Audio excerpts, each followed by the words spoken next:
Today we're going to be checking out the Diamond Select toys. This is the Disney Store exclusive Marvel Select Gamora and Rocket Raccoon.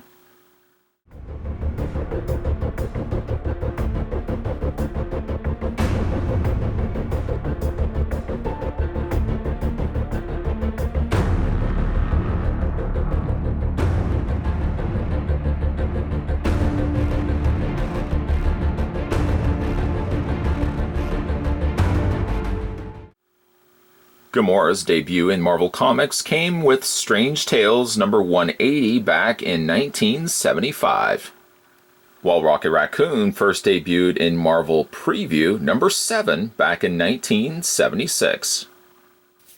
So before we do anything else, let's get some measurements going. Rocket Raccoon stands a little over 3 inches tall, while his partner, Gamora, stands at 7 inches tall. Like the other two figures we had to look at, they come also with the same style of display stand. Once again, no pegs, and I know I sound like a broken record by saying this, but there's no pegs to stand the figures on top of. If this really was the centerpiece for this line of Guardians figures, it would have been nice actually that there would have been pegs somewhere on the stands where you can actually have accommodated them standing upright. They can stand, but it's more a balancing act where you can kind of, if you find areas that are flat enough, you can get the figure to stand on top of it. But the whole time it's just kind of like a trapeze artist. You're trying to balance it on top of this stand. Here's what we've done so far. And this piece, excuse me, this piece right here, you can kind of see that there's this little chipped away area or a really defined shape that's wedged out from the side of the face of the rock. It lines up right here. So I guess what we can do, let's grab, this is a little baggie of the pegs that they come with. I really should have actually prepared this in advance. We're going to open this up, dump out, you get 3 pegs. I really only technically need 2. And we're going to line these up. A second pair of hands would have been nice, but we'll do this as is. Gonna fit the peg clip in. Let me just show you what I'm doing here. I'm putting the clip in, there we go, until you get a nice snug fit. Doing the same on this side as well. Pushing that all the way in, and as you can see, it sits completely flat to the little notch at the underside. And this is basically what we've got so far. Without the presence of Groot, we pretty much have ourselves an established, despite that, still an established area in which you could have the figure standing on top of. Pegs would have been oh so crucial, I think, to get a proper footing for these figures, but you got to admit that the stand looks really neat though. And eventually we'll get the middle go in there as well. Put that to the side. Alright, so let's have a look at these 2 figures. They come with a lot of accessories. And I'm just kind of moving everything over here first. What's neat though is that they kind of color coordinate them per the figure. So for example, Gamora comes with a rather long sword here, painted very nicely in silver, with a rather nice looking touch of blue for the handle of the hilt, which is kind of more like a metallic blue silver, which looks quite nice. An accompanying piece, much smaller though, she comes also with a little knife, which has also that same color combination of the silvers and that metallic blue. Looks quite good. If perhaps firepower ye be wanting, well, she does come with a ton of that as well. She comes with a larger kind of like rifle, like laser, kind of laser rifle, I suppose. Mostly silver, but you've got some little areas here of kind of like a reddish brown, making up some small but appreciated details to the larger firepower. She comes with a smaller pistol, which has that same blue as the hilt, as you can see, same color as the handle of the knives. Gets a little bit of the gold incorporated in there as well. And if you want something a little bit more gold, she comes also with a secondary blaster that has much more of that gold incorporated into it, which looks quite nice. I don't know really which way I would actually display her. I'm tempting to lean more towards the sword myself than blasters, but that's the beauty of these pieces, is you can basically display them any which way that you want. Swords, firepower, any which way that you want. She comes also with some interchangeable hands. A series of partially closed gripping hands. Gets 2 of those. And also fists. Some closed fists. I deny myself any enjoyment of putting fists in her arm sockets, because then you can't really display her with any of the cool firepower or swords that she comes with. So it's nice that she comes with fists. I would never display her though with these. But you can see the nice sculpting on the hands. Some not silvers, but whites and blacks making up the color motif, which also carries into the figure itself. What a segue. You got some nice whites and somewhat of that kind of rusted red brown, kind of a rusted red that makes up the knee areas, little side areas of her waist, as well as in her torso. Other than that, she's got this mesh black that really takes up a lot. It competes with the white as the primary go-to color for the figure. I suppose as the white goes, the white being the more, I guess, the more primary, predominant color, with the blacks being the accents. What a glorious head sculpt, though. Kind of like Drax. I mean, really beautiful looking face. You could go to town and I'm sure customize this. I say customize. I don't want you to think for 1 second, picking up these figures, my first intent is to destroy them and turn them into something else. But I really want that to be more so as a stepping stone, as really saying that the figure sculpts are so good that not only could you use them and appreciate them for what you see in front of you, but gosh darn it, you could really make that into a really nice mystique as well. That face being so good. I like the short hair on her. The pale green, almost like a lime green color, really resonates well on this figure. The eyes look good. A nice dark, almost like a dark blue on the lip portion of her lips there. Lip portion of her lips. That's how that works? Yes, it does. Yes, it does. Nothing really much on the way of the treading of her feet, but overall a great looking figure. Posability on her, let's go through that together. Now, one thing I did notice though, and it might just be my figure, is there is resistance galore. La resistance, all in the neck area of her head. Like, I feel like bending her head and rotating it, it really wants to fight itself back into position. It doesn't really want to give much leeway when it comes to rotating the head. The shoulders hinge outward, as well as you get your full rotation going on there. She gets a bend in the elbow, which also works as a universal joint, so you can rotate the forearm, and you can rotate the hand and hinge in the same fashion.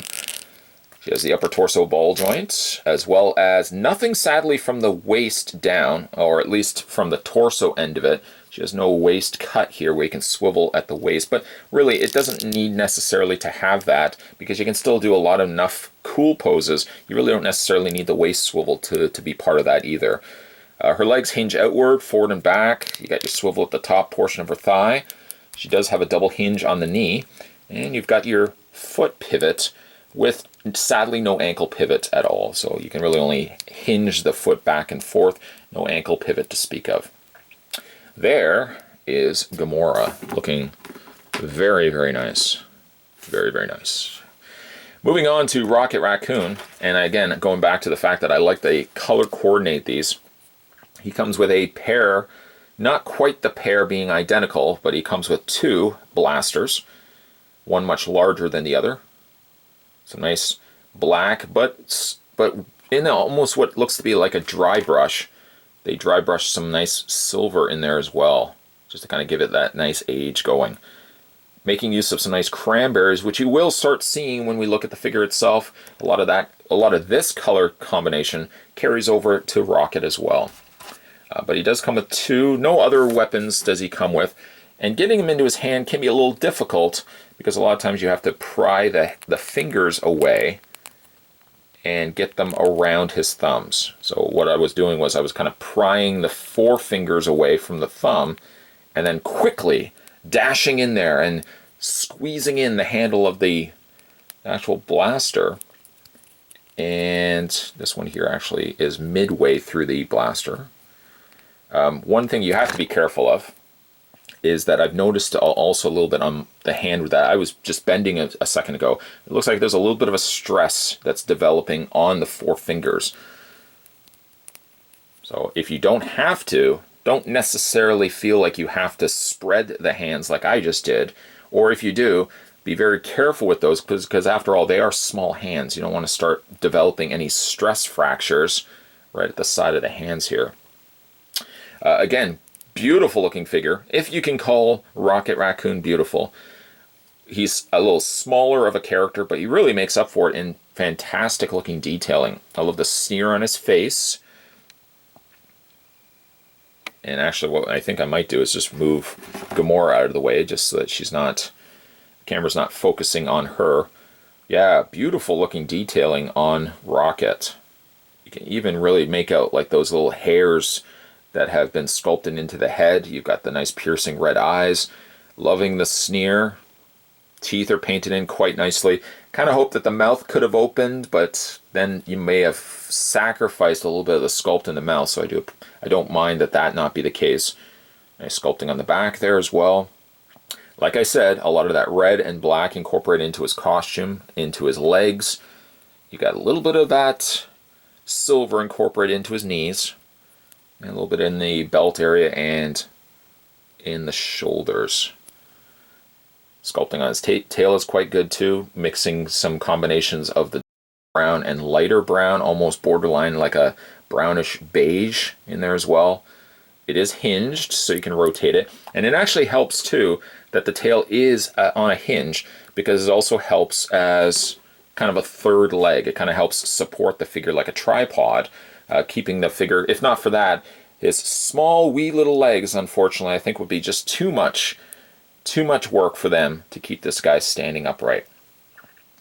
Posability on Rocket Raccoon. His head doesn't really look like it rotates, but it does hinge up and down. If it does rotate on your figure, it's simply just because your figure's neck is a little looser than mine. I don't want to add too much stress to it in case it's not intended to rotate and it breaks right off. So I'm just going to rely on the fact that I think it's only just the hinge on the head, moving the head up and down.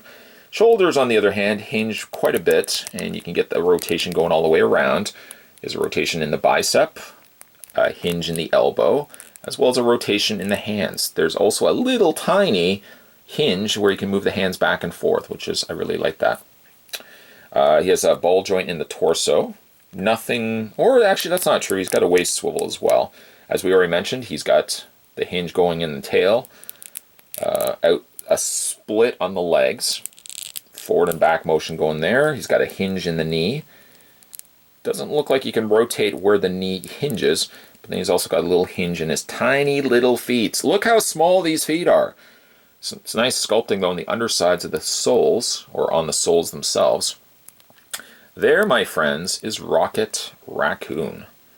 I dare say the price of admission right here just for the Rocket Raccoon figure, but then of course bringing her back into the frame, you get yourself Gamora as well. I don't really know what I would say is my favorite figure so far. Let's bring some of them in. I mean, we could just keep talking about it, but let's bring in, there's Drax. And the figure that we first started looking at, there is Star-Lord, which unfortunately seems the harder of the, so far the figures we've looked at, the harder figure to stand. These are beautiful looking figures. And I know I sound like a broken record when I say this, but again, this is a prime example of how Diamond Select does things right versus what we might get with Marvel Legends. Marvel Legends are good, don't get me wrong, but much like the DC Universe, you can only get so much of an existing mold where you get mold exhaustion. Here you get primary molds using specifically allocated only to the characters themselves. They feel fresh, they feel different, they don't feel like they're making use of the same molds, and that's one thing I really like about the Diamond stuff. These guys currently are all available at your local Disney store, if hopefully you have a Disney store in your area.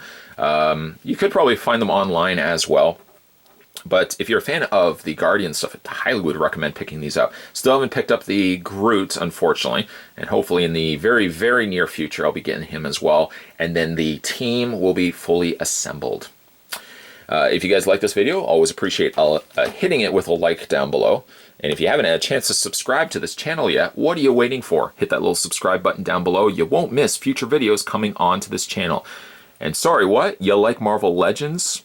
You like Marvel Select? Both Marvel Select and Marvel Legends playlists are on this channel that you can check out. So maybe you can even do some comparisons yourself. You can check out the Marvel Select videos. You can then beeline it. That's more like an S. Beeline it over to the Marvel Legends videos, and you can kind of do comparisons yourself, kind of see for yourself what line you prefer a little bit more. I lean myself a little bit more to the Marvel Select stuff, because I just feel like it's a better quality of figure line, but that's just my own honest opinion. As always, guys, really appreciate you taking the time to watch these videos. I'll see you guys next time.